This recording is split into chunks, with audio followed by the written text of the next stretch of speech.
Nous sommes très heureux de retrouver le festival dans son format habituel, à savoir 3 jours de fête, 3 jours de célébration à Essaouira, cette ville magique qui a toujours abrité le festival et contribué à l'hospitalité et la manière dont le public est accueilli pour vivre 3 jours de bonheur.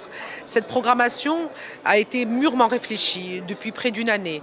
Il faut rappeler que nous avons raté 2 éditions à cause de la crise du Covid et que donc le public a été privé de ce bel événement et nous avons donc travaillé pour préparer une belle programmation, une programmation éclectique, cosmopolite, avec différents genres musicaux, de très belles fusions en perspective et un programme très riche, même sur le plan intellectuel, avec un forum des droits de l'homme autour du thème identité et appartenance, auquel participeront des personnalités de pays divers. Et je vous invite à découvrir le programme et tout un ensemble d'activités culturelles dans la ville, des expositions et beaucoup de rendez-vous à ne pas manquer du 22 au 24 juin, Inch'Allah, à Essaouira pour le festival Gnawa. Ce forum a été créé maintenant en 2012, suite bien évidemment à l'ébullition qu'il y avait à l'époque sur le plan international, mais aussi parce que il y avait quelques caractéristiques de ce festival qui nous avaient semblé fondamentales.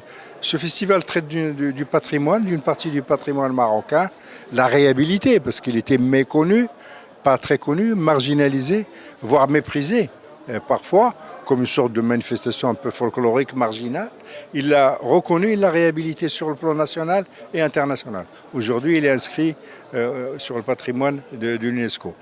Il a aussi, disons, eu un rapport avec le patrimoine d'une ouverture extraordinaire. Il ne l'a pas pétrifié, il l'a ouvert par les fusions.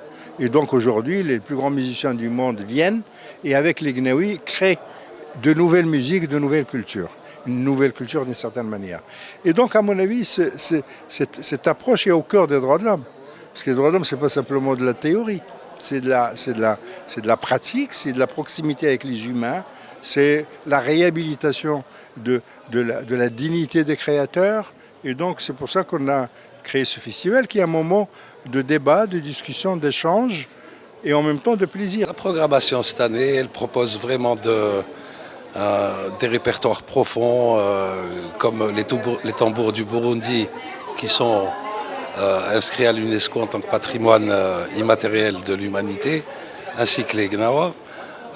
Il y a ce chanteur qui vient chanter son patrimoine cubain qui s'appelle Elson, qui est l'origine de la musique salsa. Il y a aussi des moments mystiques avec Faiz Ali Faiz, la Issawa, et vous allez voir une fusion qu'on peut entendre qu'à Essaouira. C'est quelque chose d'assez extraordinaire.